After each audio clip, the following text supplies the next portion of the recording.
Tata motor ले रखे हैं 500 शेयर 1140 के रेट पे, और एक पीएफसी ले रखे हैं 475 के रेट पे 850 शेयर। मैम पीएफसी ले रखा है 850, 520। टाटा मोटर्स बहुत ही ऊंची बाइंग है टाटा मोटर्स में तो आपकी।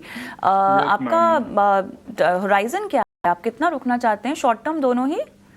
Ma'am short term. चलिए, दोनों में ही शॉर्ट टर्म नजरिया है। और सचिन टाटा मोटर्स तो 52 वीक हाई से ऑलमोस्ट 46% करेक्ट हो चुका है। मेरे को लगता है इन्होंने इसी के आसपास ये खरीदारी भी कर रखी है। दोनों में ही इनका शॉर्ट टर्म नजरिया है। टाटा मोटर्स, क्या सलाह होगी आपकी? मॉर्निंग कविता जी। वेल देखिए, काफी ऊपर के लेवल से बाइंग है, और जिस तरीके से करेक्शन पर्टिकुलर स्टॉक के अंदर हमने आता हुआ है, ऑलरेडी स्टॉक जो है इनकी कॉस्ट ऑलमोस्ट हाफ हो चुका है। यहाँ पर अभी अगर हम देखिए शॉर्ट टर्म का, चूंकि ये नजरिया लेकर रहे हैं, इतनी बड़ी रिकवरी अभी भी जो है स्टॉक के अंदर नजर नहीं आ रही है।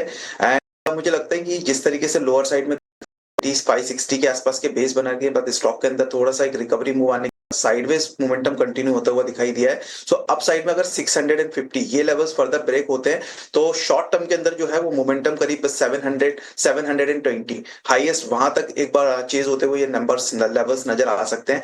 सो अप साइड 1150 के आसपास से इन्होंने जैसे कि मेंशन किया है कि पोजीशंस है, वो लेवल्स अभी अचीव होते हुए नजर नहीं आ रहे। बट यस, कोई भी और फर्दर रिकवरी मूव आता है टुवर्ड्स द लेवल ऑफ 700 720, मेरे सबसे पोजीशंस अराउंड दैट लेवल्स पर एग्जिट कर लेना है, क्योंकि इनका नजरिया शॉर्ट टर्म का है। इसके बाद हम बात कर रहे हैं पीएफसी की। सो पीएफसी में अगर हम देखें, सो एक ब्रेकआउट हमने जो है वो प्रायर ट्रेडिंग सेशंस पे देखने को मिला है, करीब 435 430 वो लेवल्स थे जो कि ब्रीच होते हुए नजर आए हैं। स्टॉक ऑलरेडी अपने 200 डीएमएस के ऊपर सस्टेन होता हुआ दिखाई दिया है। पॉसिबिलिटीज है यहाँ पर अपसाइड मोमेंटम करीब 470 480 के लेवल्स को चेस करने की। सो अभी के लिए पीएफसी में मैं एक बार सलाह दूंगा कि पोजीशंस को होल्ड रखिए। 470 480 वो लेवल्स आते तो एक बार वापस से रिव्यू लेंगे चार्ट्स पर। अभी जब तक के लिए पोजीशंस को होल्ड रखिए। लोअर साइड में एक स्टॉप लॉस जरूर प्लेस कीजिएगा, और स्टॉप लॉस रहेगा 415 का। सो 415 के साथ पीएफसी में होल्ड करने की सलाह रहेगी। वहीं टाटा मोटर्स में अगर 680 700 ये लेवल्स चेस होते हैं तो फिर एक बार पोजीशन से एग्जिट कर सकते हैं।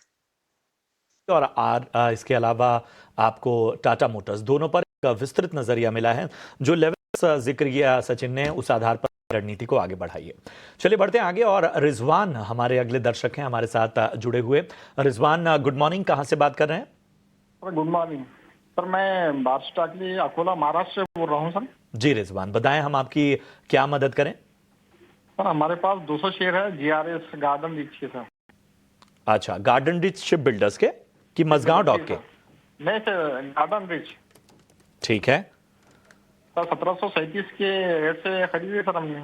1500, ठीक है। तो अभी तो हम मुनाफे में है गार्डन रिच में सर।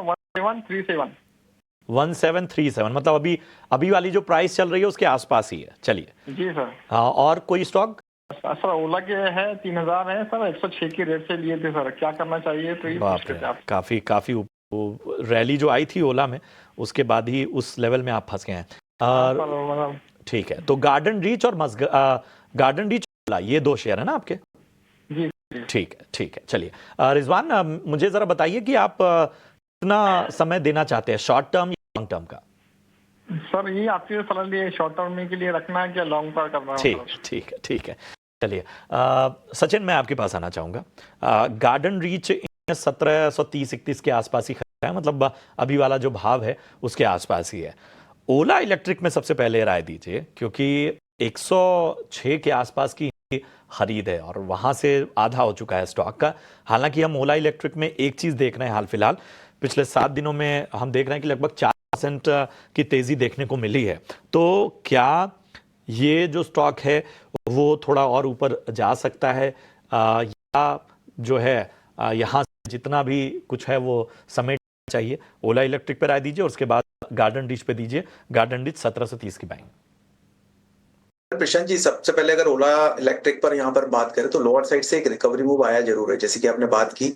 करीब 44 45 के आसपास में एक इमीडिएट बेस अभी के लिए यहाँ पर बना हुआ है। हालांकि इनकी बाइंग काफी ऊपर के लेवल्स की है, और स्टॉक अभी करीब 53 के आसपास में मूव कर रहा है। मुझे लग रहा है एक इमीडिएट टारगेट करीब 58 के अराउंड के हो सकते हैं, जो कि हमें नियर टर्म में देखने को मिले। 50 के अराउंड अगर स्टॉक सस्टेन होता है तो फिर पॉसिबिलिटीज बनेगी करीब 65 और 70 के लेवल्स को चेस करने की। सो अभी के लिए अगर चूंकि इनका नजरिया लाइक होल्ड कर सकते हैं लॉन्ग टर्म के लिए भी, मेरे हिसाब से 44 का जो इमीडिएट बेस बना है उसका एक स्टॉप लॉस प्लेस कीजिए और पोजीशंस होल्ड रखिए ओला इलेक्ट्रिक में। हाल फिलहाल के लिए 50 अगर ये लेवल्स ब्रेक होते हैं तो फिर 65-70 के लेवल्स को चेस करेगा। अराउंड दैट लेवल्स वापस से स्टॉक को रिव्यू करेंगे और उसके बाद में फर्दर टारगेट्स के बारे में डिस्कस करेंगे। सो अभी के लिए पोजीशंस होल्ड करने की सलाह 44 के स्टॉप लॉस के साथ। दूसरा स्टॉक यहाँ पर जीआरएसई, स्टॉक अपने लाइक ब्रेकआउट्स के वर्ष पर ही है और स्टॉक के जो ब्रेकआउट लेवल है वो है 1770 के। सो 1770 जैसे ये लेवल्स ब्रेक होते हैं एक अच्छा अपवर्ड मोमेंटम कंटिन्यू होता हुआ नजर आ सकता है। हायर साइड में 1850-1900 के लेवल्स को भी चेस करता हुआ दिखाई दे सकता है।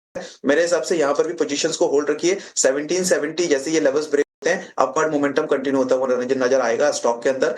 लोअर साइड में स्टॉप लॉस का जरूर ध्यान रखेंगे और अभी के लिए जो स्टॉप लॉस आप प्लेस कर सकते हैं वो रहेगा 1665 का। सो 1665 रुपए के स्टॉप लॉस के साथ पोजीशंस में बने रहिए। अपसाइड पोटेंशियल्स 1850-1900 तक के लिए देखने को मिल सकता है। चलिए, तो ओला इलेक्ट्रिक और गार्डन रीच में ये सलाह सचिन की तरफ से, लेकिन हम बढ़ते हैं और वक्त हो चला है हमारे बेहद